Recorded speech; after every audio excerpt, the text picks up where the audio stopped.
one of the best damn movies ever made. That's a bold claim. Is it It's a too claim bold, I though, stand behind. for Who Framed Roger Rabbit? Screenagers, welcome back in. We're here. We're back again. Another episode of the Canon, the only movie podcast providing you with the most essentials movies. We got another great one today. You just heard it. We're going to be talking Who Framed Roger Rabbit. I've got two of my favorite Saw contributors. RJ is back. We haven't seen you since season 1, so welcome back to the show. And we've got Sailor back. It hasn't been as long since we've had Sailor on, but also good to have you back on the show. I'm glad to be here. I can hear it in your voice. Sailor. Well, I came in hot with the energy, and then I just started looking at Robert Zemeckis' career, and I got sad. I was like, oh man, I forgot. It's insane. I was talking to a friend yesterday about the difference between a director who has cooked but doesn't have cooking within themselves, and I feel like Zemeckis is one of those directors. Like he has cooked. We know that he has the ability to cook. Like Who Framed Roger Rabbit is ultimate cooking, but he doesn't have cooking within himself, and we see that in a lot of his later career stuff where he gets really weird and super into like the capture motion, whatever kind of animation that stuff is called, with like the Polar Express and whatever else. Yeah, he has unique sensibilities. He's not too far off from Francis Ford Coppola in that regard, where he's just got lost in the technology. Mm-hmm. But he never picked a project that would marry the two things. He kept picking things that didn't really need to be mocap, like Polar Express and Beowulf, and just forgettable projects. And then it just kind of collapsed in on itself. And now, I mean, he was at the forefront when it came to that technology, but he never really knew how to properly utilize it, or at least knew how to pick a story that could use it well. And from there, I mean, I still back Zemeckis. I think he's a talented. There's no question that he is a talented director. He just doesn't always know which projects he should pick. He also, I mean, I don't want to derail the podcast. Do either of you know that he kind of owes his career to a waitress? No. Nope. Go on. I mean, he was Spielberg's guy.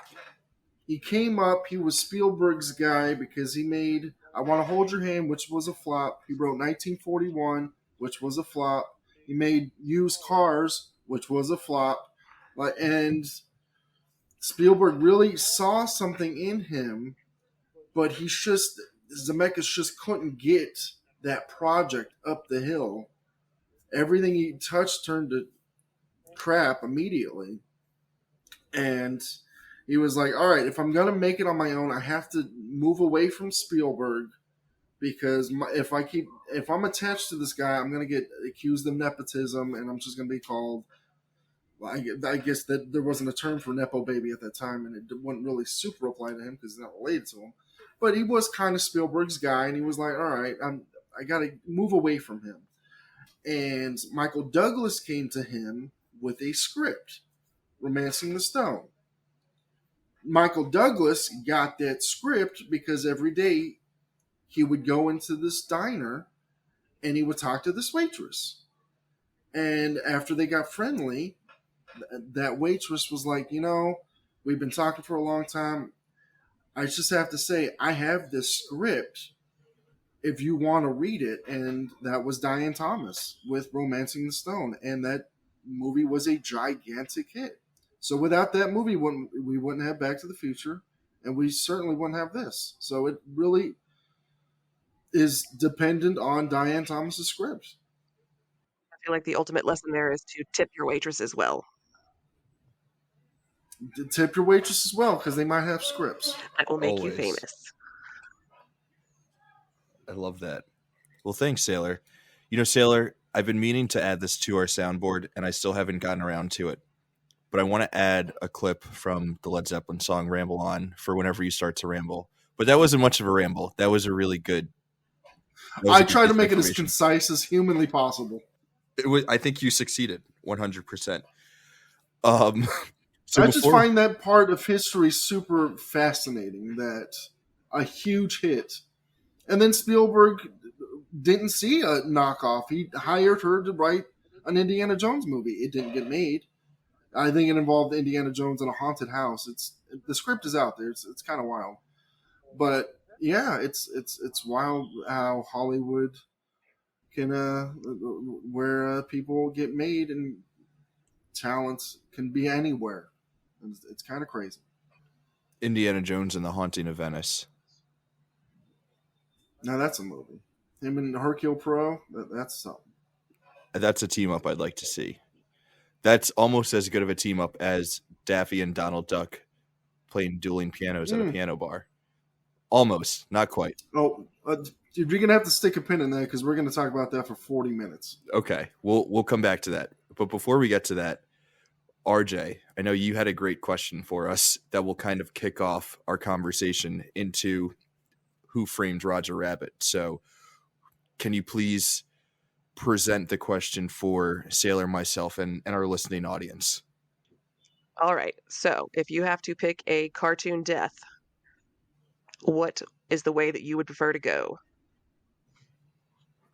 I feel like you should start. Do you have an idea of like what yours would be? Oh yeah, yeah. I'm gonna get a piano dropped on me from 6 stories up. That's the first thing I thought of because it's comically hilarious. Because it's something in real life that I could see happening to me. And that was the first. I was like, either an anvil, a safe, a piano, something comical that would fall on me that shouldn't be up that high, but just somehow.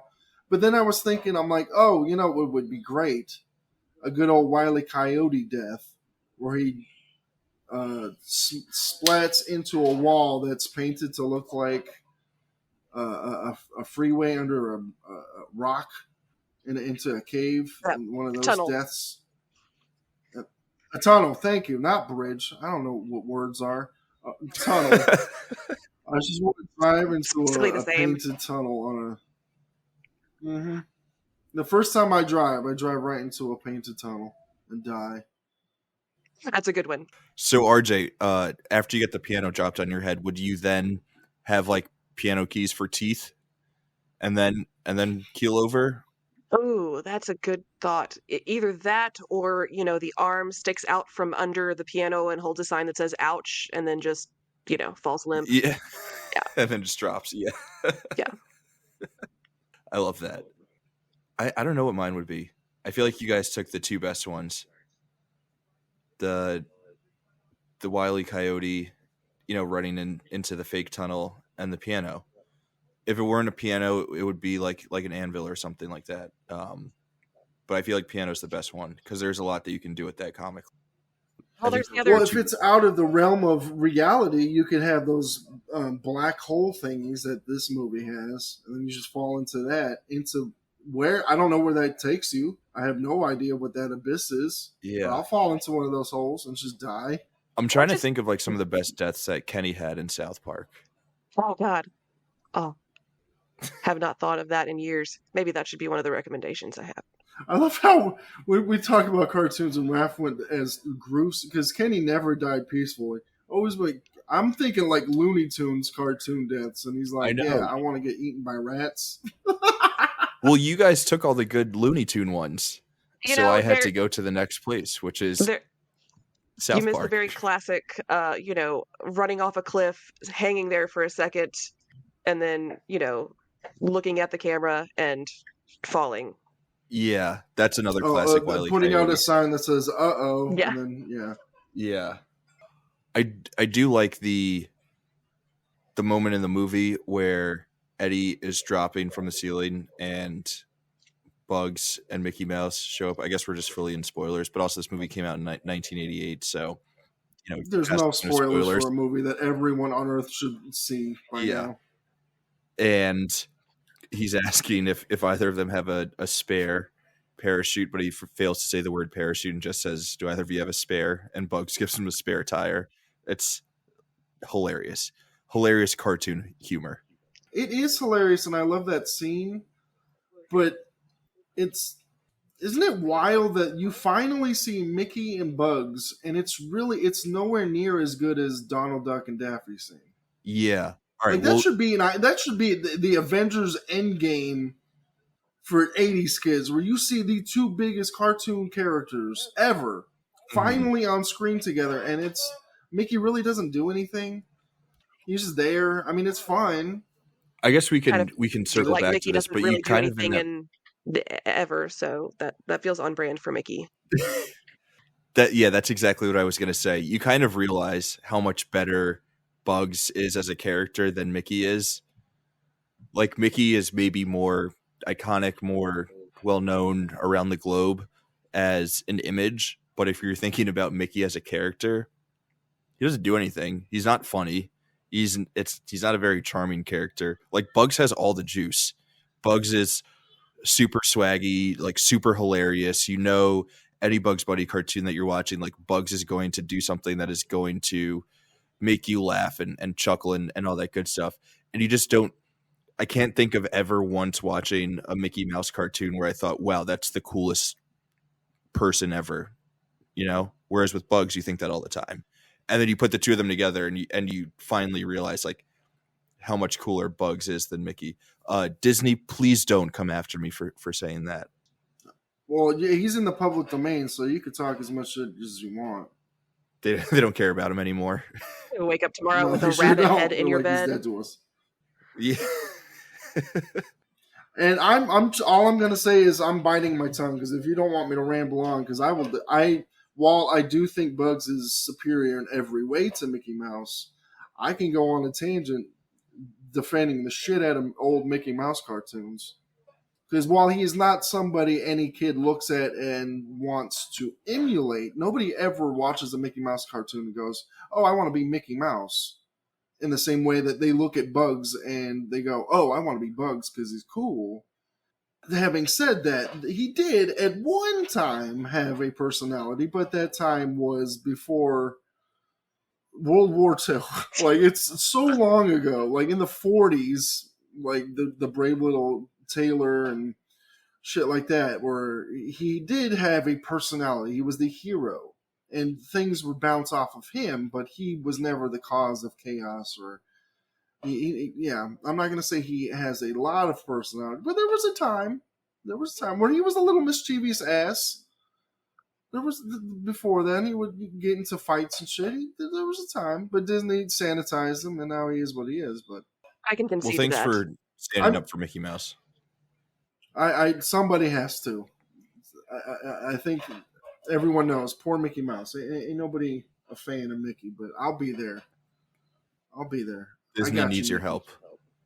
Disney needs that poor struggling company. They need at least one person to stand up and defend them. So thank you. Thanks for doing some brave work, Sailor. I'll be that hero. Well, RJ and I just bashed Mickey Mouse. Actually, you should, because I hate Disney anyways. I don't want to be painted as Disney's savior. I fucking hate this company. But there was a time. Seriously, Disney, don't come after us. We mean this all in good fun. So I feel like we've already talked about the movie. Disney is great. Did I do it right? Okay. She says what Goofy has a gun to her head. Please. Yeah. I have children. Disney is so great. I will never cancel my Disney Plus subscription. With all the hits that they have. Yeah. Like that Lady and the Tramp remake that everyone wanted.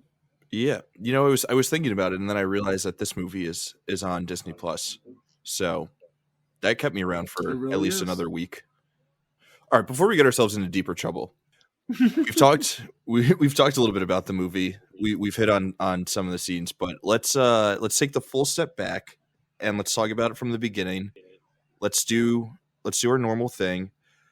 Let's talk about first times watching this movie. I feel like this must be a movie for both of you, you know, really for a lot of people, a lot of American people under the age of, 50. This is a seminal movie in our lives. It's I was reading the Screen Age Wasteland Canon article about this that our good friend Mitch wrote, and he described this movie as sort of a rite of passage. Like there's like everyone needs to experience Who Framed Roger Rabbit at some point in order to like be an American citizen.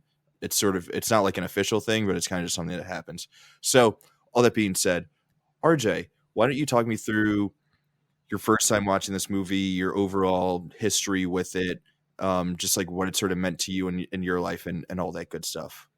Well, so I was 6 when this movie came out, so I don't have a recollection of watching it for the first time. My whole life is only just having known Who Framed Roger Rabbit, which I think is nice. Early 80s, nice era to be born in. So I will say, though, watching it again, as an adult with children, the gap between what was PG 40 years ago and what is PG now is a little mind-blowing. Yeah. But I know, there's obviously a lot that is not kid-friendly in the movie, but as a kid, it all went right over my head. I didn't notice or think of any of that stuff. It was just really funny to watch real life people interacting with cartoons. And I remember watching it as a kid and just being envious and wishing that I could be in Toontown for just a little while and do some crazy Bugs Bunny style gags. It just, I mean, that's the epitome of awesome, when you're 6, or actually I would probably leap at the chance now if I had it at 41. So yeah, that's what I got. Have you watched this with your kids yet? I have not. But they RJ, what are you don't doing? like to watch much of my old people movies. What? I know. Or like they're old enough to watch it, they just haven't watched it yet. Yeah. It's one of those things where they look at it and go, "Really, Mom?" Can I ask you how old your children are, RJ? 8, 11, and 14. The 14-year-old hasn't seen it either? No, I know. I am slacking. Oh man, I am shaking my head so hard at you, RJ. Kids these days, huh? Kids these days, old people movies. Oh man, It's a classic. I hear you, and you're talking to the person who volunteers to write about, a blurb about every movie that comes out that's 1960 or older. I love old movies, but I don't like to listen to small people gripe and complain while I try to watch old movies. Small people. That's fair. If they don't have that thing, because this I guess I get that, because I remember when I was a kid, my grandmother tried to introduce me to Shirley Temple movies, and I wasn't having it. I'd watch them for her because she enjoyed them and she wanted to pass it on to me, but I just had no interest at all. I was like, who is this little girl? I don't care. No, thank you. So I guess I understand that to some degree, but I'm like, it's got cartoons in it. Like any age should appreciate, like even if you don't give a shit about Bob Hoskins, which Hey. you should, but it's not like that's something that has any value to a child. So I understand that, but I'm like, there's cartoons all over this damn thing. That this should be a thing every child of any age should get into. That, man, kids today. Kids these days. It's a true. darn shame. It's true. But that's okay. We forgive your kids, RJ. We know that they'll come around someday. It's very possible that the 14-year-old will be listening to this, so maybe I'll get badgered into watching it now with them, and it will be their idea. Yeah. Mm-hmm. Not bad. Since there is an actual plot, even if they don't care about the cartoons, it's an actual. This started off as a Chinatown 3 script named Cloverfield. This is a film noir script down to its bones. It's just a film noir that's running straight into Toontown. And that's why I think it's a brilliant marriage of all of these things, because this should be baby's first film noir. I mean, Yeah. unless you're really cool and you watch the Steve Martin Dead Men Don't Wear Plaid, which props to any child that started with that. But this should be people's first introduction to film noir. Or And if you're from just there, if 7 you're and throwing interested, on Maltese Falcon, like Raph, Yeah. There's some 7-year-olds the out there doing cultured that. cinephile. Yeah. Yeah, I do believe that. It's like, oh, Humphrey, I love you. So 14-year-olds wearing Humphrey Bogart shirts. Yeah, Bogey. Oh, man. What a guy. What a guy. They don't make them like that anymore. Yeah. Why is that 8-year-old smoking a cigarette? I was chomping down on that cigar hard. Yeah. Like coughing. It's starting to sound like Edward G. Robinson. Yeah, see? Bogey, that's my boy. Sorry. Keep going, Sailor. It's ridiculous. But, I mean, my first introduction to it, I honestly couldn't tell you if my mom put it on, if it was just on TV. If I got to it, I don't know. But I watched it when it was on TV, and it lit my brain on fire. I was like, what is this world? Like, I mean, if you are under the age of 40, because this is a bunch of old people talking about an old people movie, I guess, you got to remember, we didn't have the team up movie that's super popular. I know the Universal Monsters would put Dracula and Frankenstein in their movies and shit, but this was an event. Seeing these characters like Mickey Mouse, like we said, teaming up with Bugs Bunny, or Daffy Duck sharing this screen time with Donald Duck, Daffy and Donald, like this was a big deal, and it's even bigger once you like go behind the scenes that Disney and Warner Brothers actually played nice. I mean, that there is a reason why every Disney character has to share the screen with a Warner Brothers character. It's the same deal that they made with Wreck-It Ralph, where like certain video game characters had to be on the same screen because they're like, well, I don't want that person to have more screen time than me. So there's like some crazy pettiness, but the fact that they still came to an agreement for this thing to get made, because I don't think this would. It still would be a good movie if all the cartoon characters were like new characters, like Roger Rabbit, that just came out of the ether that just didn't exist beforehand. This movie would still be great if it was just populated with characters that kind of look similar to characters you know. But the fact that they are characters that we know did make it feel like the Avengers, seeing Iron Man and Captain America finally teaming up, or Spider-Man punching Wolverine or whatever. Like this is a big deal. And then on top of that, once you get older and this movie's lived with you, and then you watch it again, and you're like, oh, this actually has a great plot. I'm invested now. Like, this is a legitimate murder mystery. Who is the culprit? I mean, it's obvious as shit who the hell the killer is, but still, it's I do wonder love if it's the guy that named while Doom. it is, yeah, who murders toons indiscriminately and has no problem. Like, it's silly, but I do love the fact that it is obvious who the killer is, but there's still twists on top of that. His backstory and what he's actually doing it for, which is all for a highway, and they're like, that's the craziest thing I've ever heard. Of course you're a toon. Like it's. Oh, actually cut that because I don't want to ruin the twist for RJ's child. Oh, no, I think we're going to keep it in. So, we're going to have to talk about the freeway. Yeah, I feel like spoilers are inevitable in a movie that is... Can we spoil it without spoiling that Doom is a toon? Because that's a huge reveal if you don't see it coming. Yeah, it is a huge reveal. And you know what? We'll just put spoiler alert in the description or whatever. I feel like... Yeah, because I actually want... If RJ's kid is going to see this, I actually do want them to go in blind. And I don't want... Because that moment's great. That's a great moment. It is. And I said I can't remember the first time I watched it, but I can remember just feeling that shock of like, oh, my God. He is a toon. He's got the high-pitched, crazy voice. And, yeah, little kid brain making all the connections. There's a bit deleted. It was in the script, but they couldn't find a way to work it into the movie. It is also revealed that Doom is the man that shot Bambi's mother. Which I was like, you guys are just really trying to make this the ultimate villain. Like you're adding everything on top of this. I thought that was a cute little addition to his character, but it's like, where are you going to add that into it?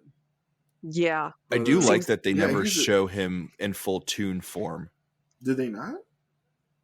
No, they just show the eyes and then he gets dipped. You're right. Yeah.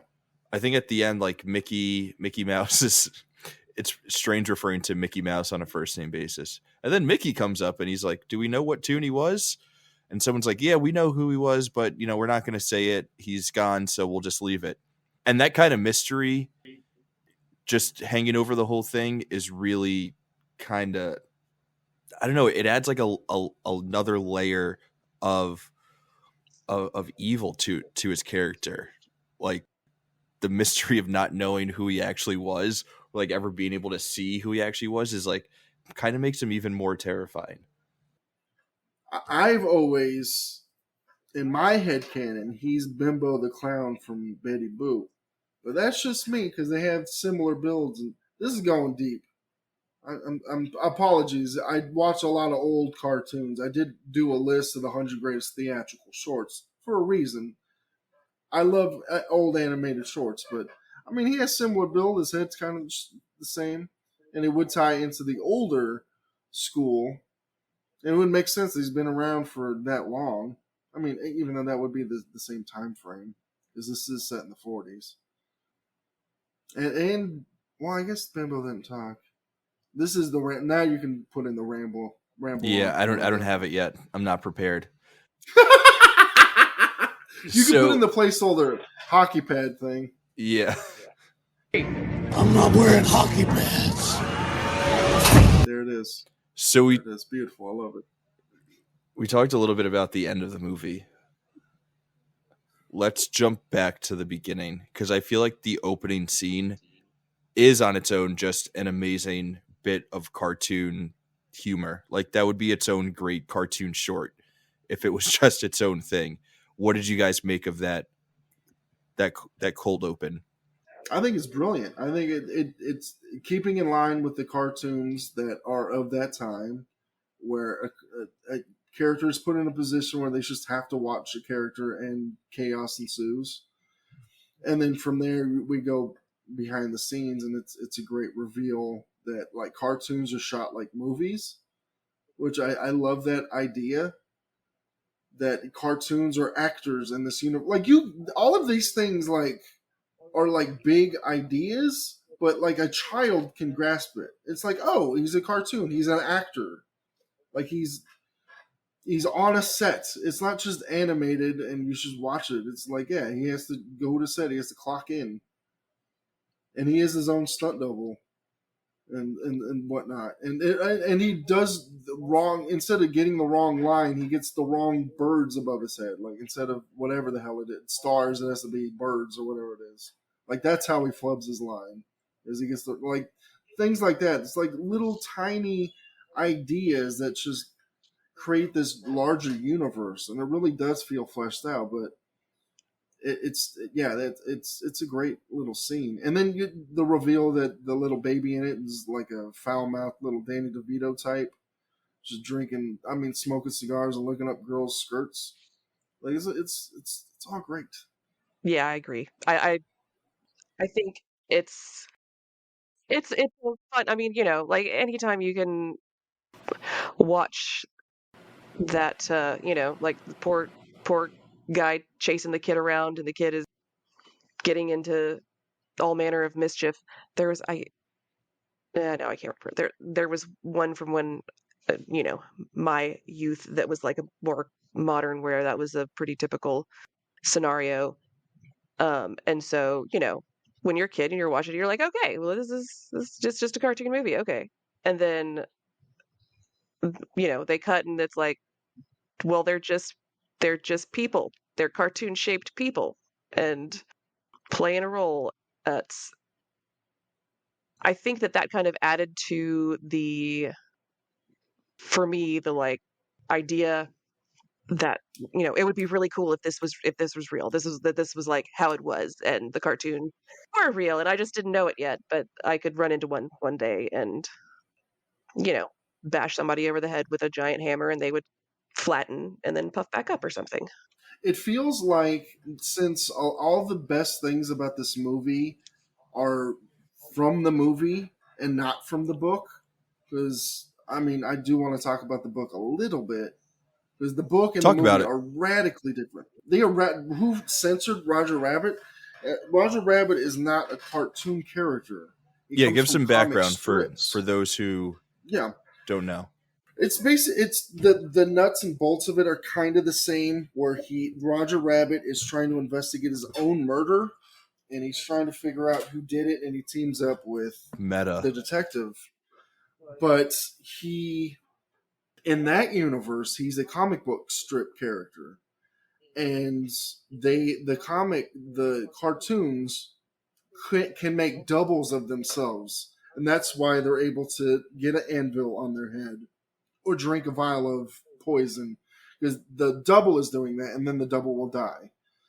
So the Roger Rabbit that is investigating his own murder is the double, and he only has a couple of days to do it, and then he's going to disappear. So it has its own unique world with its own unique rules and whatnot. But it's far more a noir, but with these outrageous comic elements. Not as much as this, but like I said, it's just radically different. I was telling RJ off mic that they can just change the name of the character, change the animal to something else, and you can just release it as its own thing, and no one would have any idea that it had anything to do with Roger Rabbit. That's how different they are. Like, there's no Doom, there's no Jessica, like, none of this is the same. And this opening, to me, is one of those brilliant screenwriter tricks that I call the Jurassic Park ride. If you've ever read the Jurassic Park novel, the Michael Crichton one, Michael Crichton gets really in-depth when it comes to explaining all of the science behind the shit to make sure that you understand that this is 100% plausible. It's too much. Spielberg's like, all right, how can we streamline this? And he's like, oh, why don't we have just like a ride? Yeah. Mr. DNA, just have a character literally come on screen and tell the audience everything you need to know. And this scene, the opening, is kind of the Mr. DNA. You have a short little cartoon, and then you hear cut, and then we have a break from that reality, and then reality will catch up to the story being told. And you're like, oh, and then all the pieces will come together. None of this is in the book. So I think this is it's a really, I don't think the script gets enough credit. Because while I did say it started as a Chinatown 3 script, that was just Judge Doom's whole thing. The whole murder mystery of it all. But the cartoon shit, all of this is new. All of this. The weasels definitely ain't in the book because they're a Disney creation. They're from Wind in the Willows. So they don't belong in this, but they fit in just perfectly.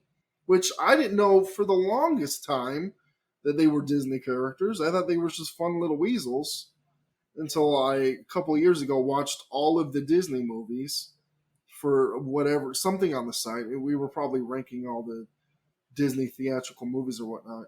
And I finally watched Ichabod Crane and Mr. Toad or whatever the hell it's called. And then, the weasels show up. And I'm like, oh, I had no idea. You go this far back. I had no idea you guys were Disney characters. So, but no, I think going back to the beginning, I think it's just the Mr. DNA, just a smart screenwriting thing to catch the audience up without just a ton of exposition, and you know what I mean? So it's really brilliant in that regard. Oh yeah, for sure. It is also interesting to make cartoon characters feel real and not just ideas that are drawn by a real person. Like they are their own real entities, and Roger is like his own being, his own character. The baby is his own character. I feel like that's kind of cool for like younger audiences to see these cartoon characters as having some sort of like agency of their own and not just being a thing that someone in a room draws onto a page that then appears on your screen. I don't know if that's necessarily like the point of that opening scene or the point of the movie, but I did think that it was kind of interesting. So yeah, that opening scene is amazing. And then shortly after that, we get to meet Eddie Valiant, our main character, played by the wonderful Bob Hoskins, who, you know, no one can hate on him. What do you guys think of his whole character? Specifically, how wild is it that in the 80s you could make a movie about an alcoholic? What is he? Is he a former detective, a private investigator? You could make a noir film with he's a former cartoon. Pinkerton. Yeah, you can just have like a silly cartoon rabbit team up with a depressed alcoholic, and that's a movie, and like people took their kids to see it, and that was a thing. So what did you guys make of the whole Bob Hoskins character? RJ, we'll kick it over to you first for Big Bobby.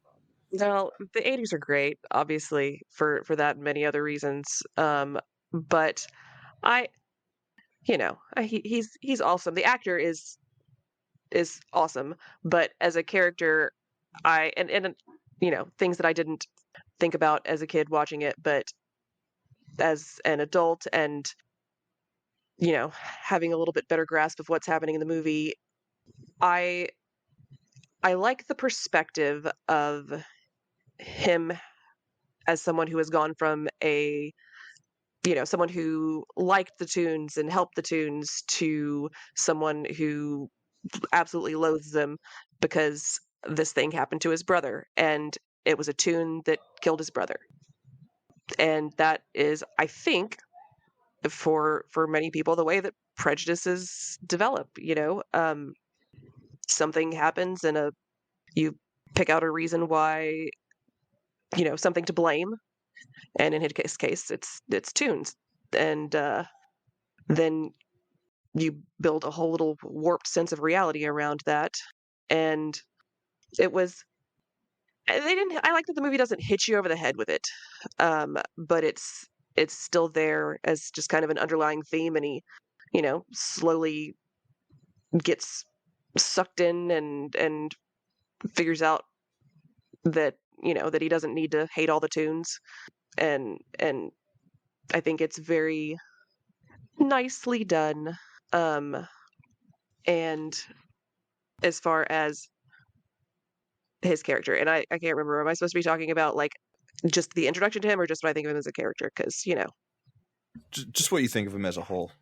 Also, how great is it that he can be a like a leading guy in any movie? I feel like today, you have to be tall and have a lot of abs and other muscles to be, the hero in any Yeah, movie. this would be Hemsworth today. Yeah. So, Well, he wasn't the original choice. who was Sailor? Eddie Murphy. Oh. Wow. Eddie Murphy turned it down because he thought he was like, I'm not starring in it. What? Cartoon Rabbit? I got to do what? No. And then how many decades later he's So, Dr. Dolittle? thank God. He almost turned down Shrek for the same reason. He's like, I got to talk. I'm a talking donkey. What? No, I'm not doing that. And then somebody's That's like, so yeah, funny. you should do this one. I didn't know that. Look at this again. About Eddie Murphy. I'm so fucking glad that Eddie Murphy turned it down, because while I could see him playing Roger Rabbit, I think that would have worked better. But as a film noir archetype, he doesn't work at all. Bob Hoskins looks not like a Humphrey Bogart or any of those actors, but he fits the mold better. Because while Humphrey Bogart was, I guess, a sex symbol for his time, he's unconventionally good looking. Like, he's not what anyone would consider super hot today. Well, you also need someone who's going to play it a certain way, right? Like the way that Eddie Murphy would play this movie is drastically different from the way that Hoskins plays it. And part of the reason why this movie works so much is because, yes, Hoskins is having a lot of fun with it, but he is also able to convince you that he's playing it straight in a lot of moments, which heightens the comedy of it. And like, if you have someone like Eddie Murphy who just like needs to be the funniest person on screen, or just like will be the funniest person on screen at all times, then that doesn't work with how the movie is supposed to play with like him, the Roger character, and everyone else involved. Yeah, he has to be a straight man until the end, and that's the fun of that character, where he finally gets that childlike cartoon part of him again. Because he did used to love the Toons. He used to work with the Toons, and then yeah, he hates everything now because a Toon killed his brother. So he has that animosity, and he doesn't like them anymore. But then once he gets that again, he's Bob Hoskins is a man. We miss him. He was so good. But I think he's perfectly cast in this because Eddie Murphy, not to say he couldn't have been the straight man, not to say he couldn't have dialed it back, but at that time, I don't see any evidence that he could have. I think they wanted him because he was the biggest movie star on the planet, and they really wanted to make sure this damn thing recouped its budget because on paper, nobody thought this thing was going to work. When studio execs would come over and they see people dressed as rabbits walking around on stage, and you see bottles on strings, because this is before the age of green screen, so you didn't even have the mocap. You just had bottles on strings because that's the octopus bartender and whatnot. Because the cartoons have to interact with real life things. The studio execs were like, "What the hell is happening in this movie?" Charles Fleischer's on the floor in red over because he dressed like Roger Rabbit on set every day. He looked like an idiot, but that's what got him into his character. So yeah, they're like, well, looks like Disney's making another flop in Studio H. And then it came out and they're like, oh my god, nobody saw the potential of this thing because no one had ever tried this before. And thank God they put it together. But yeah, that's why Eddie Murphy turned it down because they're like, this sounds awful. It sounds terrible. And he's not wrong. On paper, it doesn't sound like something that would work. And oh no, there's no way that this movie should work. I assume it cost about $1 zillion to make at the time. And the Eddie Murphy stuff is just so unbelievable. But RJ, I wanted to go back to something that you mentioned that I thought was kind of funny about this movie. And not like ha funny, but hey, that's kind of ironic funny. Maybe not ironic, that's not the right word, but whatever. The fact that the movie is kind of about like dropping biases that you have for a certain group, and in this case Toons, and seeing that through the eyes of the Bob Hoskins Eddie Valiant character. But then also circling back to something that we were talking about before, where like the main objective of the villain in this movie is to just build a highway through Toontown, which is, looking at it from like a 2023 perspective, and like whatever, like we don't have to get into all like the history of highways and the damage that it did to like certain communities within the States, but like the fact that is the bad guy's motive, and he just wants to like displace a bunch of Toons, is so absurd that it is kind of hilarious. And Sailor, to go back to something that you were saying, I couldn't help but think about Chinatown, where like the whole noir mystery is really around like this insane kind of like corruption on a citywide level. So it is interesting that this was seen as like a Chinatown 3 script originally. So RJ, I don't know if you had anything else on Toons, racism against Toons, or highways and breaking up the Toon community. As a matter of fact, I do. So I actually agree that it's ridiculous. I think that wanting to destroy an entire group of people just for the sake of building a highway is the most, easily realistic part of the whole movie. Like, yes, of course, there's some capitalist jackass out there who doesn't care about tunes, but he wants to build a highway to, further his own ends. Yes, of course. That's so it's so realistic that I guess maybe it is ridiculous. But it's mundane. It is I like how mundane it is. He didn't have some, you know, like the dastardly scheme was just boring as hell. It's like I want to get rid Yeah. of all of these cartoons that bring, joy and entertainment to all of us. Why? Well, I need to build a road here. You know, I need to make some money, and it's going to start with this road, and these guys suck anyway. So I do think, Yeah, and as it's someone who wild. comes from, a small town that at some point had a little highway going through it, and then over the years they built a bypass, and you can when you build a highway bypass around a small town, that small town doesn't ever grow anymore. In my experience, and it happens a lot to places in Texas. I mean, we've got a lot of wide open highway with little bitty towns along them. And sometimes the only thing keeping people there and having jobs and keeping stores open is the highway traffic going through town, because people need to stop and get gas or a bite to eat, or, oh, hey, look, it's a cute little hmm store that you never would see if you were taking a bypass around the town. That part felt, I don't know, oddly personal to me.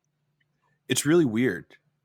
There's a line early in the movie where Eddie Valiant is riding the little red car through town, and some kid is like, "Hey, why don't you get a car?" And he's like, "Who needs a car in LA? We got the best public transportation in the world." And when I was rewatching it this time, I had forgotten about the whole like master plan. So I was like, wow, that's a hilarious like throwaway line. Like you think about LA today, and it's only you can only get around with a car. There's no public transportation whatsoever. And then you get to the end of the movie, and the master plan is to build a freeway, and Doom is like, there will never be bumper to bumper traffic ever again in this city.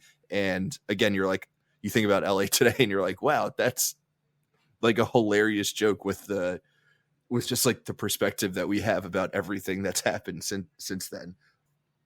But yeah, it is so funny because it is such a real sort of motivation for the villain, like just capitalism. Like, we're just going to destroy your toon town because we want capitalism here, and it's going Yeah. to spread no matter what. Screw the joy that you bring to millions of people, screw the laughs and all that good stuff. We're going to build a freeway because we can make more money that way. Capitalism was the villain all along. Yeah. There's probably we could probably make that argument for every movie in the canon in some way, shape, or form, that capitalism was the villain all along. You're not wrong. Sailor, what do you make about Last Temptation of Christ? Capitalism was the villain all along. When you look at it, a film noir, yeah, the reason why all of these murders it's always mundane. It's always somebody wants to make money. So it makes sense to me that it would be because remove the cartoons from this, and you just look at it as a Chinatown sequel. Yeah, it would make sense that the villain's ultimate plan was to get a highway, and you wouldn't think of it as a joke. You wouldn't think of it as that's silly. But in the context of this, the mundanity on top of it works as a brilliant joke, because they could have made it more elaborate that he's trying to get rid of all these tunes for whatever reason. But the fact that it's a tune trying to get a highway, that is funny, and it makes it funny. So you can always turn a ridiculous idea into a great idea just by saying, "Isn't this silly?" And then the audience goes, "Yeah, it is silly," and then it works. It's the Guardians of the Galaxy effect. A talking raccoon teamed up with a tree, ridiculous. But if the characters in the movie go, "Yeah, that's ridiculous," and then you just move on, then you could buy it. And I think, yeah, anyone will buy this because it's like, well, I guess it's all for a freeway. I mean, Maltese Falcon, the entire movie revolves around a damn, it's a bird statue. Everything that happens in that movie is a bird statue, and it ain't even real. And you're like, well, the fuck was the point of this? But that was the noir thing where it was like, yeah, that's the bleakness, that's the nihilism. It's like the price of human life can sometimes be an illusion based on an idea that you think this is worth something, and it's not. These toons were expendable just for a goddamn highway. When Eddie Valiant was right, you trolleys are great. Hop on a trolley. You don't need Trolleys a car. are great. As someone who lives in a city with great public transportation, with public transportation, I agree with Eddie. Screw cars. You should be able to walk everywhere, take the train if it's a little far. But I know that's neither here nor there. Let's get away from the nihilist film noir aspect of the movie and talk about the fun stuff. Sailor, before you mentioned that you could go on for about 2 hours about the scene with Donald and Daffy Duck. So, Sailor RJ, talk to me about that scene, about the mashing up of Disney and Warner Brothers, Looney Tunes characters. Just whatever you guys have on that, go for it. I actually don't have really a strong opinion on the mashup of the different characters. I honestly I enjoy Even the ducks. even the ducks. I mean, it's okay. It's yes, it's great, but I feel like the cameos. Any movie you're watching, you're like, oh, it's a cameo of a character that I like. Okay, cool. But I don't know. They don't really do much for me in the way of making it a better or more interesting movie. I would say at least as an adult. Maybe as a kid it was, more cool to me that like, oh yeah, they're all in here together. But I like the kind of like the off-brand or like the store brand characters. Is that what we can think of the other cartoons as that are Yeah, not like Disney or Warner Brothers, like the characters that is Benny the car? Is he Disney or Looney Tunes, or is he just for this movie? He's he from store the brand? He's store brand. Yeah. Him, Baby Herman, Roger Rabbit, and Jessica Rabbit are for the movie. Okay. I do like the store brand ones. I do. I mean, I think Roger Rabbit is an excellent character. And I mean, I love both Disney and Warner Brothers cartoons, but they don't contribute significantly enough to the movie to make it a really compelling point for me. And I was, by the way, today years That's old fair. when I found out the thing about the weasels. I always thought they were just generic. Today years old? Yeah. Same. I thought they were store brand too. Those guys are hilarious. Yes, I love the weasels. They are a hoot. Well, I guess not. They would have to be I Alice for love that in this universe that you literally can laugh yourself to death. Yeah, that scene is amazing. Well, all right, before we get to laughing yourself to death, Duke, what do you, or you're not Duke, I'm thinking Duke Ducks. Sailor, what do you have on the ducks? I'm going to just take a step back and just assess this It's the DU. This egregious. I apologize. Here, you know what I deserve for that? There you go. Thank you. Yeah. I was so flummoxed I couldn't even think of the word egregious. It's egregious error on your part. It was egregious. Yeah. Thanks. You have every right to be extremely upset with me. I apologize. I'm an animation nut. I don't know if this doesn't really come up because I don't talk about it enough. I love old school animation. And it's not just Disney and Warner Brothers in here. Fleischer is in here because Betty Boop, because neither one of them own Betty Boop. And then you have older cartoons in there too.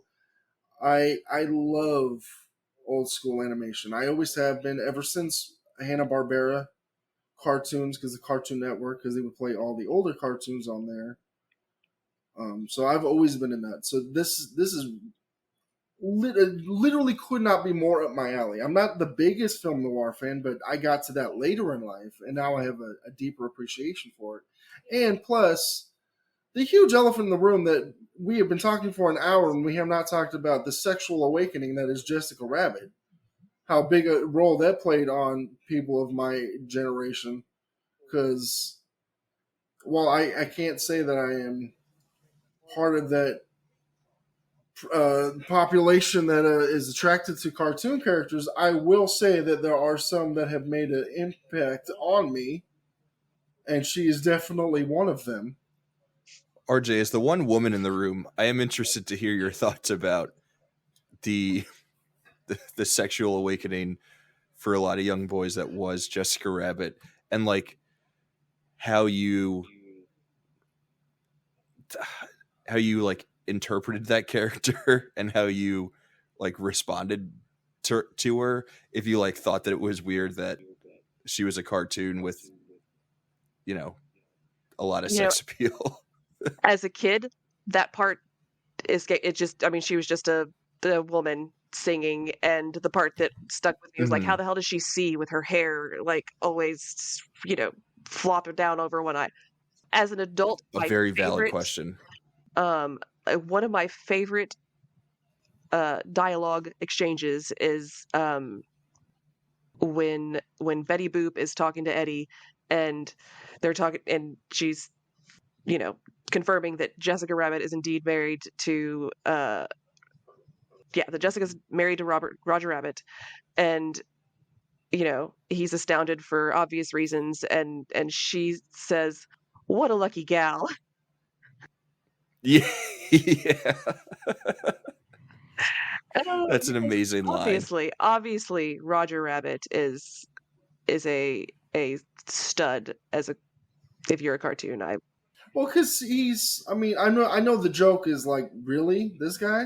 But in the universe of this movie, he would be like the Tom Cruise. So it makes sense that other cartoons would want to be with him because he is the biggest movie star. Wait, sorry, I need to take a step back. So, RJ, are you suggesting that while, people like Sailor and myself were having a sexual awakening for Jessica Rabbit, that you were having a similar sexual awakening, but for Roger Rabbit?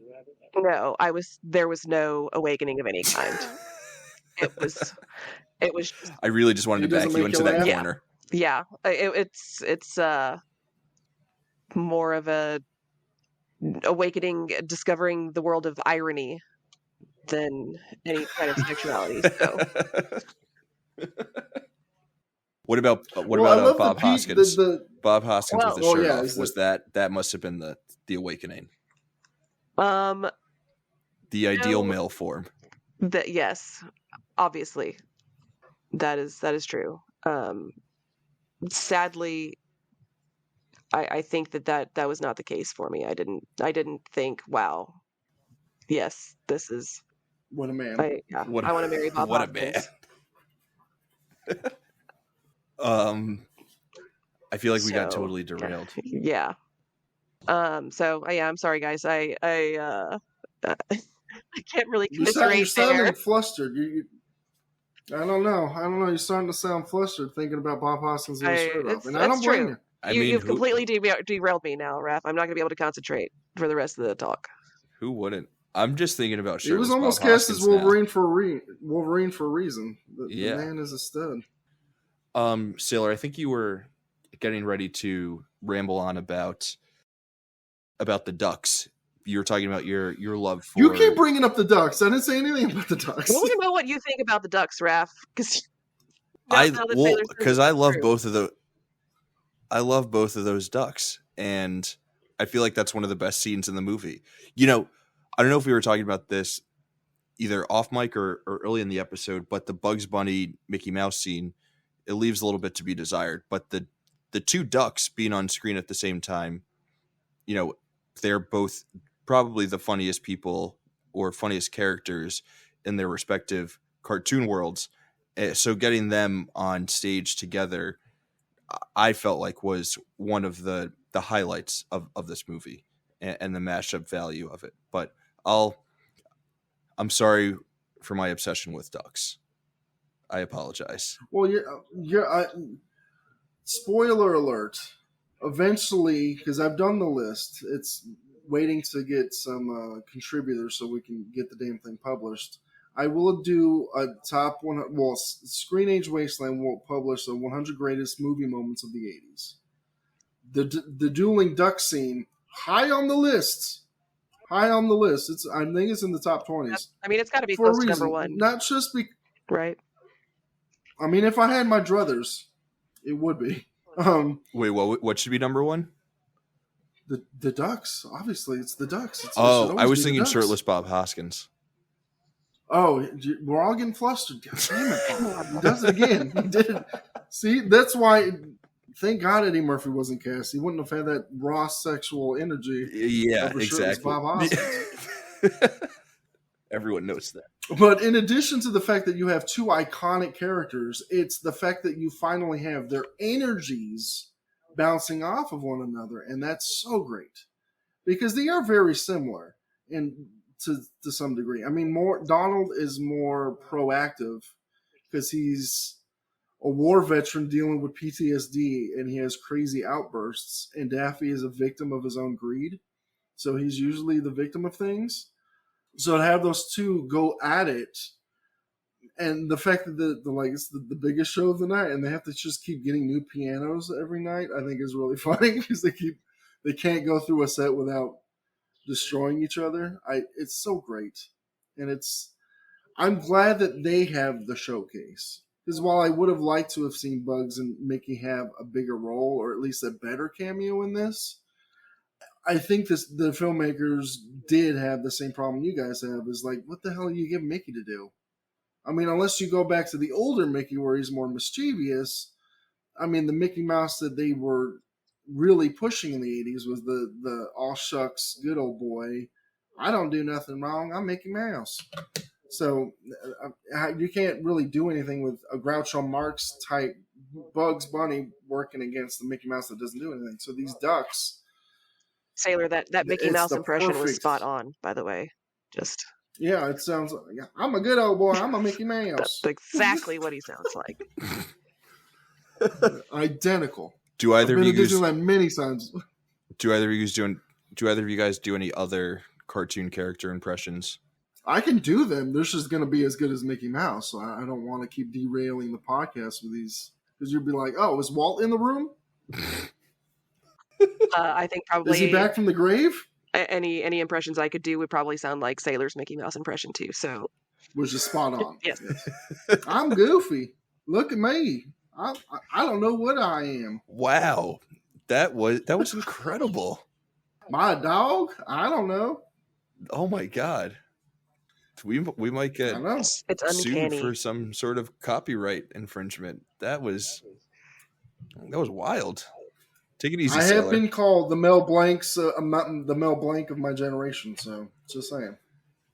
Well, all right. Before Sailor gets us sued with more of his spot on impressions, Sailor, you talked about one of the elephants in the room, which was the extremely unnecessarily sexy Jessica Rabbit. It's just like no cartoon character needs to be that busty. I'm just gonna say it.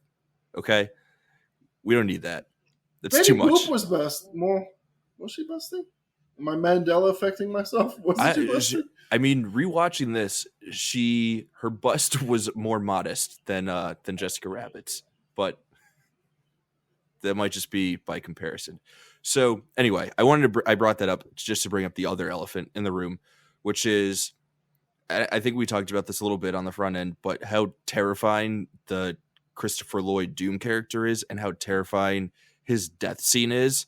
I feel like there are a few movies rather, especially from the 80s, that sort of uniquely traumatized a entire generation of kids, and that ending of Who Framed Roger Rabbit is very, very, very high on that list.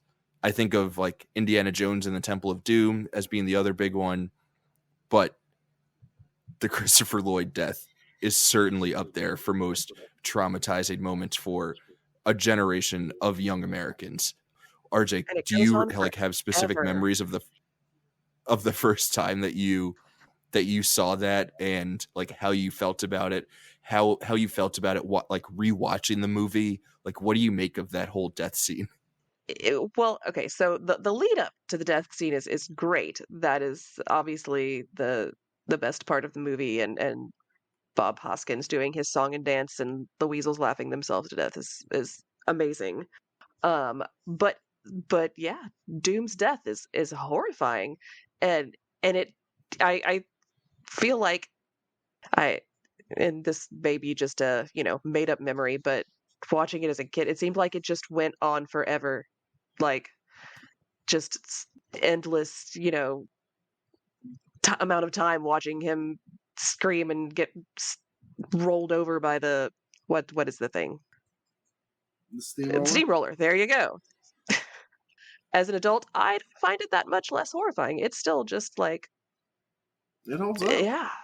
yeah, and I feel like, and his shrieking voice. yes, it It's just great. keeps going up higher, and as we talked about, he's only cartoon eyes. Like the rest of him is just an actual, regular live action person looking body.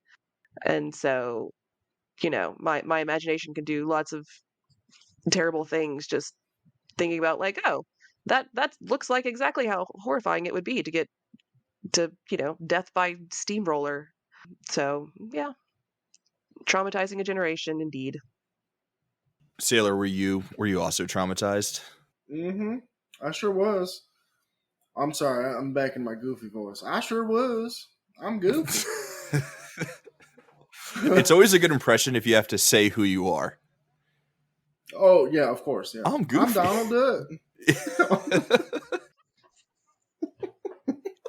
Everybody know me. I'm Donald Duck. Yes, I still can hear his voice. This was the time where Disney had a little balls. They had a little darkness to them. Like when you watch Dragon Slayer and the princess gets eaten by little baby dragons, and you're like, whoa, Disney, hold on. Calm down now.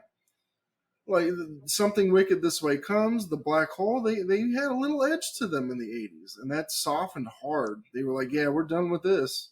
That was the last time Disney ever took a chance with something. Like if they made this movie today, I know that it's an old cliche and I'm tired of using it. But yeah, this movie would be radically different. And yeah, they wouldn't go that hard on, because they're like, we got to make sure we don't traumatize any child. But it did seem like in the 80s, especially, they were like, we want to fuck up every child in the world. How can we do it? Every movie is going to be fucked up in some way. And this might be the pinnacle of that. I feel like there's kind of some value to fucking up kids with movies. I know There is. Children need to be scared. They need to be. They need to have, because these are things that stick with children. Mm-hmm. Brace yourself for a 10-second rant, but nothing Disney has released in the last 10 years will stick with any future generation. It will only because they saw it when they were younger. But that doesn't mean it's good. It doesn't mean it has any value. There's just nothing to these movies. There's not edge. There's not a theme. They're not pushing the envelope in any way whatsoever. They're just coasting on safe.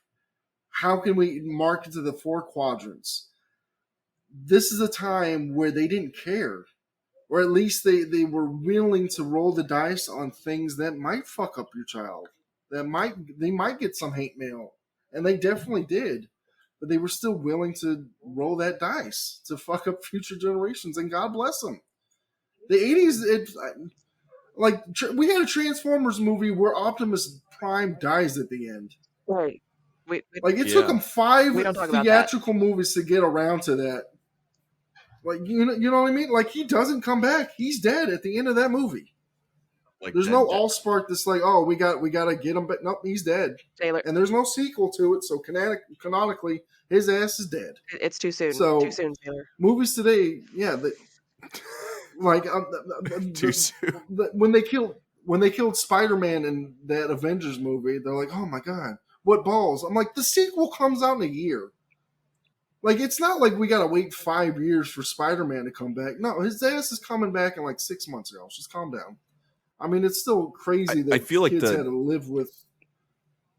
the traumatizing thing sort of it did expand for a while, because I'm trying to think of like when it ended, but even a few years after this, I wouldn't say 6 to 7 years after this, you have Lion King, and Mufasa dying was another moment that kind of traumatized a generation. And then you also have Absolutely. Toy Story with Sid like being a demented little fucker messing around with toys, and all of the toys that he made were absolutely horrifying, and like the whole scene in his house traumatized a generation as well. But that kind of seems like that's like the tail end of this trend, where we're just like making movies that are for children, but also, telling children like, hey, we're gonna fuck with you a little bit, and you're gonna be a better person because of it.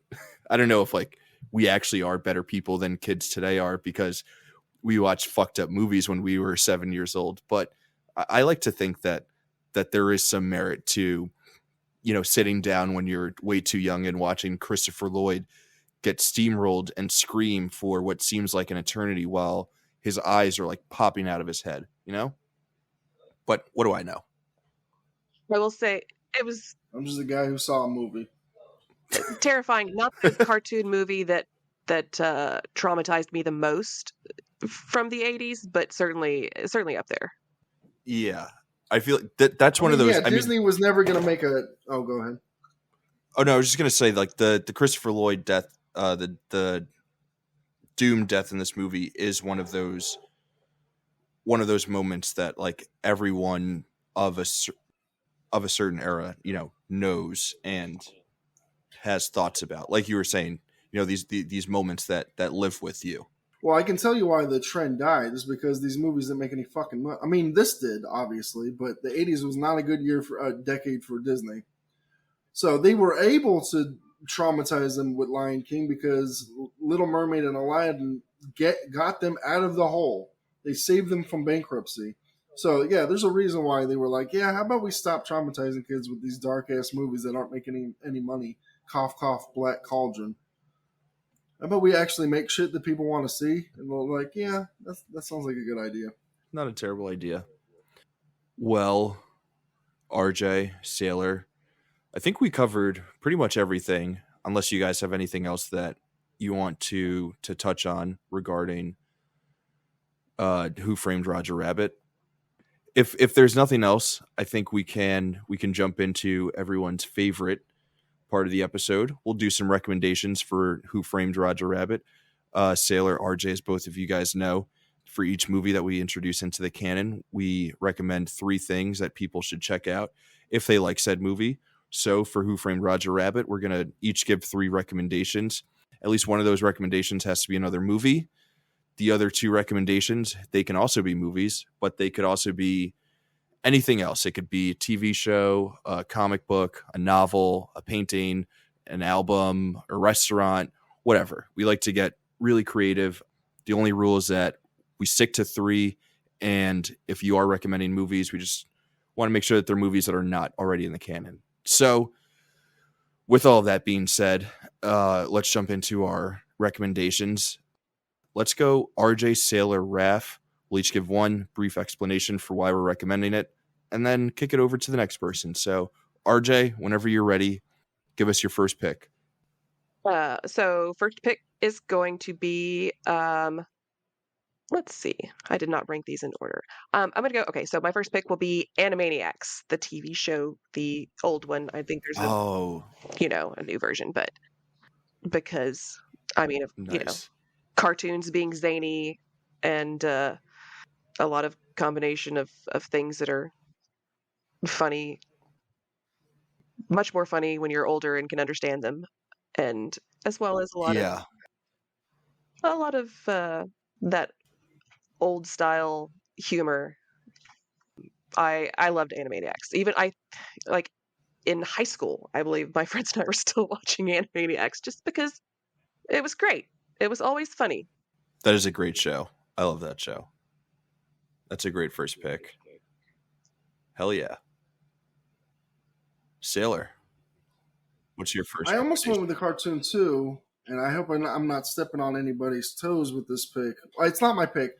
I don't know if anybody knows this, but the cartoon Bonkers from the '90s, and had a little cartoon bobcat who was a cop who investigated crimes in Toontown, was originally supposed to be a Roger Rabbit cartoon, and then at the last second they changed it. So I was originally going to pick that, but just throwing that out there, that's a thing that exists that people may not know was originally supposed to be, and is technically in the universe of Who Framed Roger Rabbit. It's just not an actual Who Framed Roger Rabbit cartoon. He never shows up in the show, but it was originally supposed to. My actual recommendation is a comic book that is a film noir or a noir story that has anthropomorphic animals, and it is called Black Sad. It's a comic book series created by Spanish authors that is published by a French publisher. So there's 2 layers of crazy on top of that. So every time there's a new issue, you have to wait a couple of years because it first releases in French and then Spanish and then English. Nice. But like this, it just follows a detective who wears a trench coat. He's a black puma like tiger, if you Google it. African American puma. African American voiced by Eddie Murphy. Of course. Everyone in the universe, unlike this, where there's only some cartoons, everyone in the universe is an anthropomorphic animal. So he just investigates. So your Jessica Rabbit in this would literally be a rabbit. But that would be the case where a sexy rabbit would come in with a red dress and be like, oh, I think my husband's trying to kill me. And then a cliche film noir story that's extremely graphic, because this is not intended for children. So sorry, RJ's children, you can't read this. It is not shy with the blood and the graphic violence and drug use. But Black Sad, it's a very interesting comic that not a lot of people know about. And there's a video game based on it too. It's not that good, but the comic series is great. Nice. I love that. I have not heard of it, but that sounds like a good kooky read. Sweet. Okay. I am going to go with... Oh, dude, I know what I'm recommending for my first one.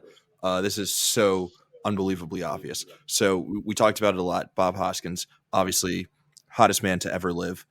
Great actor. Absolutely love him. Most people probably know him most from this movie, from Who Framed Roger Rabbit. But one of my favorite movies, maybe not one of my favorite movies, but a movie that I do adore, another great Bob Hoskins movie about him as a gangster in East London. I don't know if a lot of people have seen this, but I feel like it's a movie that, pretty much everyone should watch. I'm going to recommend The Long Good Friday with a young smoke show, Helen Mirren. Oh my God. A smoke. On top of all that, on top of all those acting chops. Oh my God, what a babe. Oh yeah, young Helen Mirren. And it's a great movie because... Oh, go ahead. I just young Helen Mirren. Yes, she's still a... Do you just Google it? Oh, absolutely. No, I've seen pictures of her and movies from when she was young, and yeah. Oh my God, she's so hot. But I love this movie because it's about a mobster who's just trying to get that one deal, and then he's done. But he makes he's bumping up against the Irish IRA, well, the IRA, and it just shows you. Yeah, it doesn't matter how connected you are, how powerful you are. Sometimes there's always a bigger fish, and let's just say, if you're interested Bob Hoskins, if you're interested in like some like cool East London crime, like sort of stuff that like definitely inspired Guy Ritchie and stuff, this is a cool a cool little movie from the 70s to check out. Or if you like the Safdie brothers movies that feel like cinematic heart attacks, where you know the noose is coming and you're just watching your main character try to wiggle out of it because he fucked up and he doesn't know how to get out of it. Long Good Friday. And Bob Hoskins is so good in it. But he's great in it. The real stars, the Smoke Show, Helen Mirren, so good. So good. All right, cool. RJ, what's your next recommendation? All right, next pick is going to be the 1990 Teenage Mutant Ninja Turtles movie. Nice. Because there's no cartoons in it. Obviously, it is from a cartoon, so I think that's close enough. And it's 90s, and it's amazing. Yeah, I must have watched it approximately 1 billion times when it came out. RJ, if Dahlgren, cover your ears, I'd marry you right now. This is a masterpiece of a movie, and I'm not even joking. I love this movie. It's fantastic. And talking about a young Smoke Show, Sam Rockwell, am I right? He doesn't do it for me. No? Okay. He Yeah. doesn't do it? That's fine. He's like 12 years old, and he's like a baby in the fucking thing. Whoa. It's just funny watching Sailor him show up in it. He's not 12, but he looks like a baby. He's the youngest he's ever looked. That is probably true. Except for when It's he was just an like actual funny. baby. No, he probably still looks Well, I like... never seen a baby Sam Rockwell. But it's the closest you'll ever see to baby Sam Rockwell. I love this movie. I don't think it gets enough praise for really kickstarting the trend of how about we take these fucking comic book movies seriously? Can we actually like do something legit with these things? And yeah, it works like a fucking charm. It's so good that the Jim Henson puppets, the puppet suits look great. The turtles are great. It's, yeah. Elias Koteas is Casey Jones. Fucking great. It's all great. It's a good movie. Yep. Well, I'm glad that Sailor approves of my pick. I also approve. 4 thumbs up. That means anything. Yeah. Good. Yeah. I think we're off to a great start. I like where we're going. Sailor, what do you got next? You got to keep up this hot streak. Well, I'm gonna try because I don't know. It's hard to follow the masterpiece that is Teenage Mutant Ninja Turtles, and I'm only saying that slightly ironically. I do truly think it's an amazing movie. I'm going with another film noir or another noir, but this is actual film noir because this is a movie, and it's closer to a neo noir because it's out of the 40s. And I'm going with the Coen brothers' first movie. That's Blood Simple. Nice. I love this movie. It's crazy that their first movie is still one of their best, and that's saying a lot because they hardly ever miss. I think they've only made 2 bad movies in their entire oeuvre. Mm-hmm. They have one of the best track records of any directors, plural. But Blood Simple, it's a simple story of 4 people who are all betraying each other for various reasons. There's double crosses, and Frances McDormand's just in the middle of it.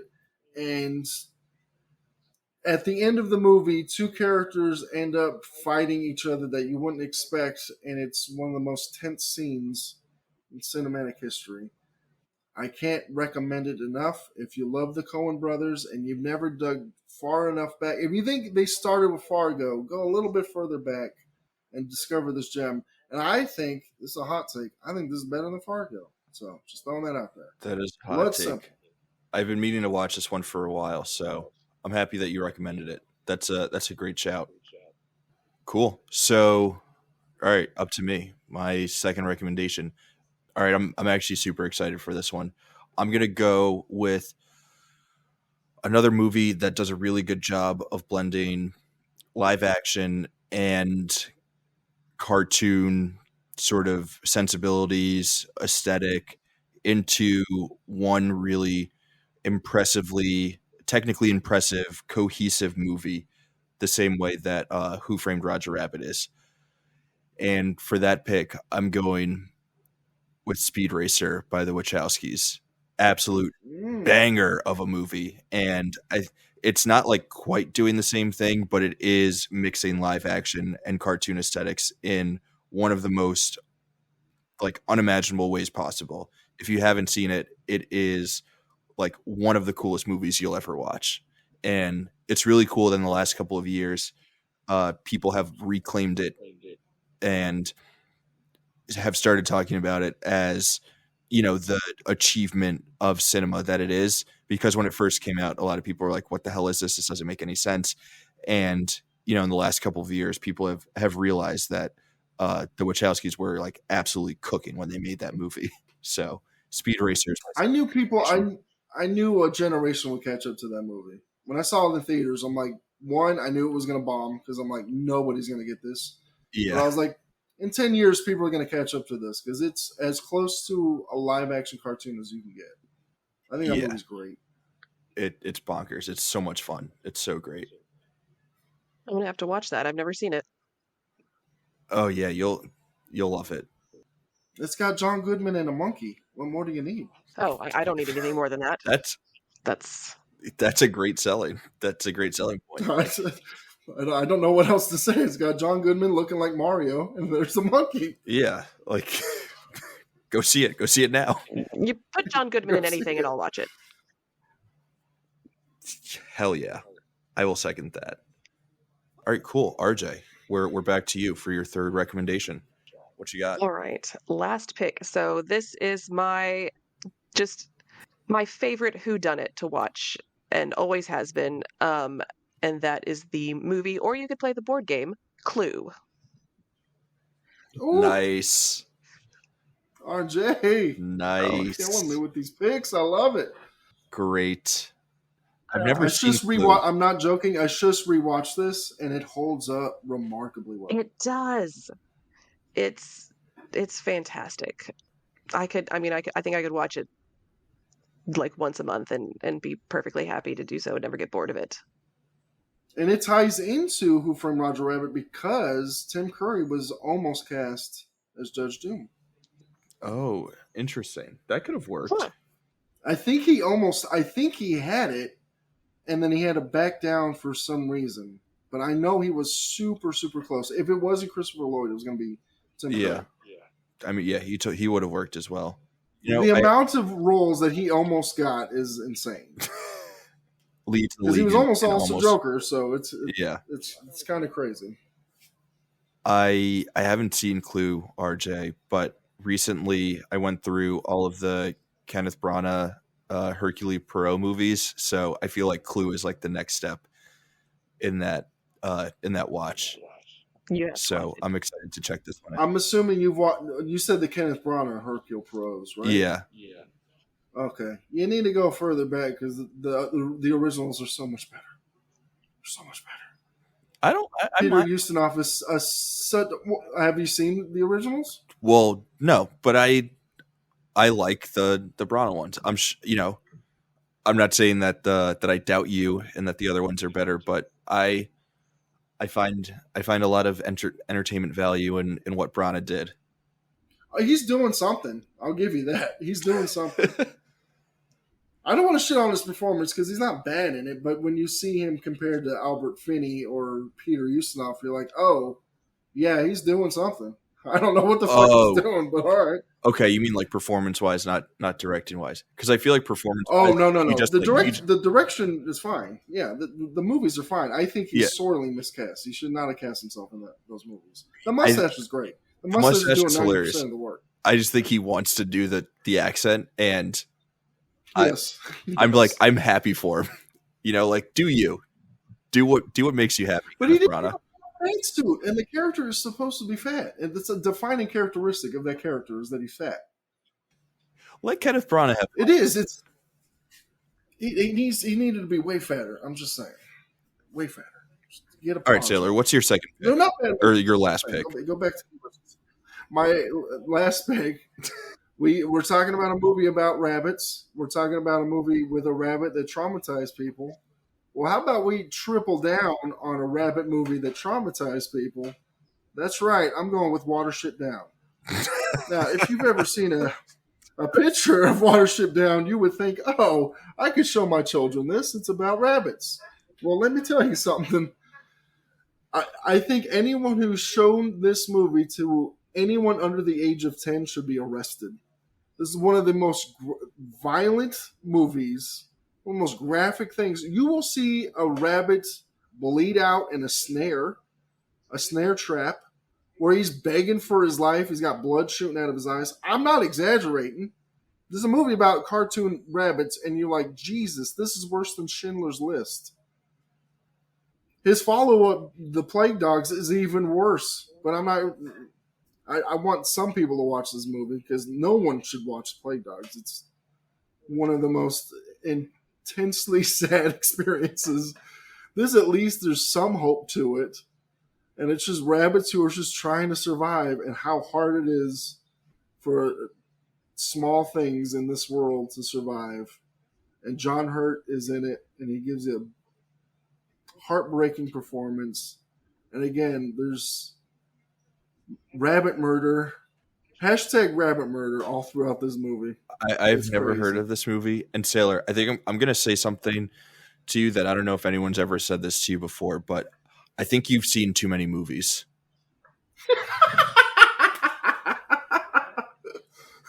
I can't recommend this movie enough. It is legitimately great, but RJ's children who are listening, don't.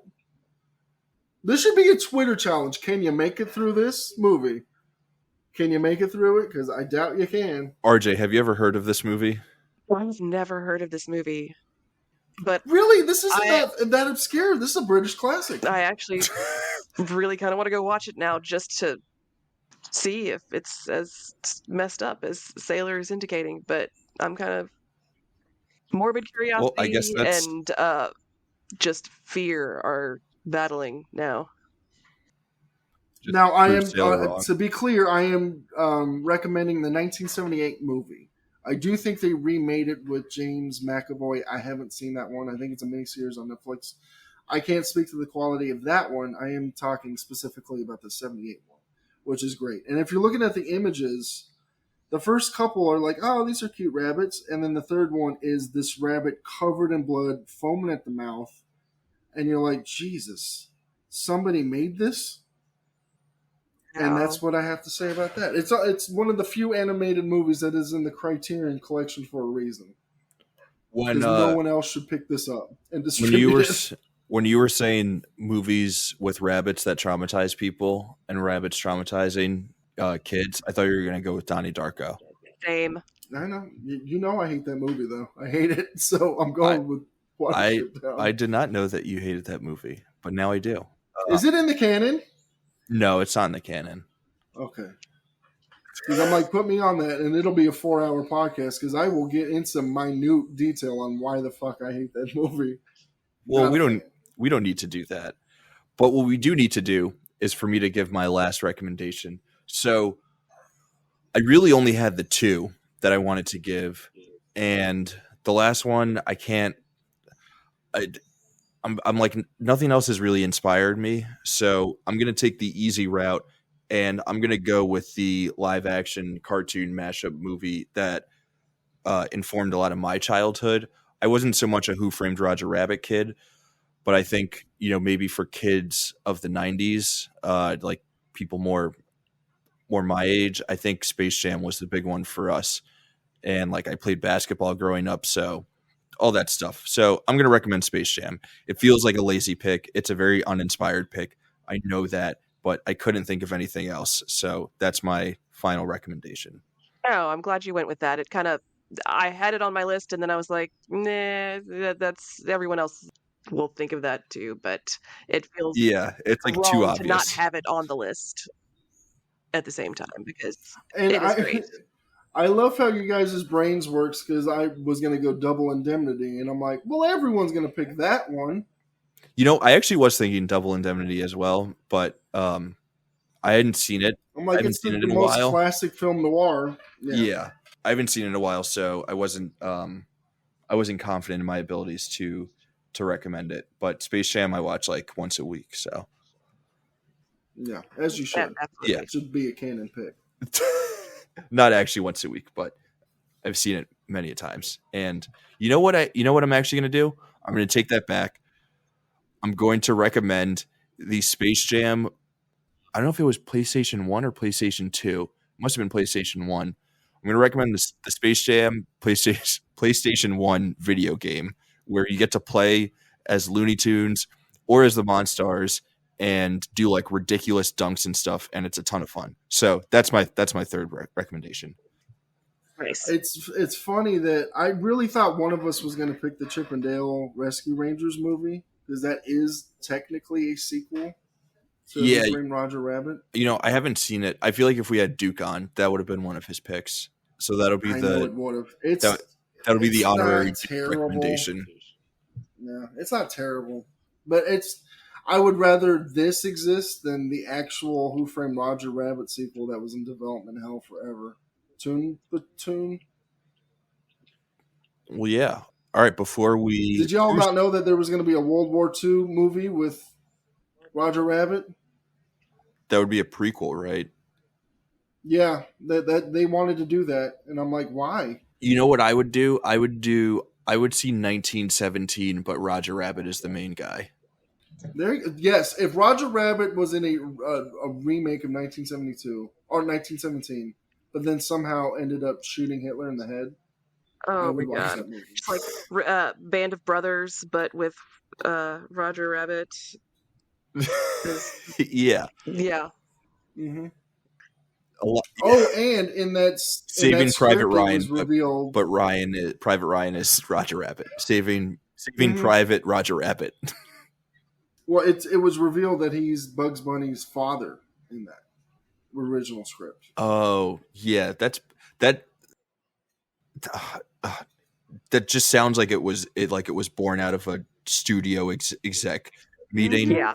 Of just like people who have like no idea what is good for movies. Like people who completely lack. Yeah. I don't hate the idea because Yeah, I mean, exactly. It makes sense that if there's a world where there's cartoon characters, you would the military would immediately use them. They're like, these fuckers can't die.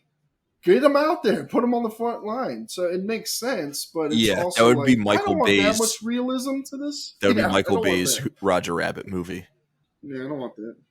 No. Well, that was fun. Let's run through our recommendations one last time, so anyone can write them down if they missed them the first time around, and we'll go same order. So, RJ, give us your 3 picks. 1, 2, 3. Okay, 1, 2, 3. So Animaniacs, the 1990 Teenage Mutant Ninja Turtles movie, and Clue, the movie or the board game. And yes, I love Clue. I'm recommending Black Sad, the saddest movie, Watership Down, and Blood Simple.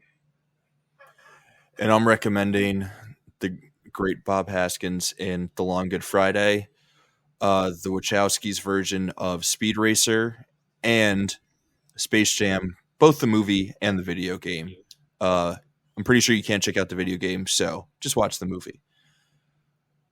Sailor, RJ, this has been a ton of fun. This episode got a little weirder than I thought it would, but that's the fun of the canon. So thank you guys again for joining. This has been a blast. Any final words, any goodbyes that you want to say to our lovely listeners before we get out of here? I think it got just the right amount of weird. That's all. I need that on a shirt. Just the right amount of weird. Right amount of weird. Yeah. And I didn't even mention the edited scene where you saw Jessica Rabbit's vagina. I didn't even mention that, and I could have made it weirder. Just saying. That feels like the perfect place for us to wrap up. Yeah. So I actually have. I know that's a perfect way to wrap, but for the site Screen Age Wasteland, look forward to in February. I am making a top 100 greatest Disney villains list, and spoiler alert: Judge Doom is going to be very high on the list. So look forward to that. Nice, yeah, that will be coming this month. So be on the lookout for that. Be on the lookout for all of the other great write-ups and fun stuff that we're doing on the website. Total Recast podcast will be coming back at some point within the next couple of months. We're going to have we got Dahlgren's videos up on the YouTube channel, so there's a ton of great stuff going on. Also, we've got the Canon, this podcast that you're listening to now. If you are enjoying what you've been listening to, please give us a subscription on whatever podcast platform you listen to, Apple, Spotify, Google Play, whatever it may be. If you're feeling a little frisky, leave us a nice 5-star review. It helps us grow the show and continue to get to new ears and listeners out there. So that is always very appreciated. We'll see you next week, and until then, we'll see you in the wasteland.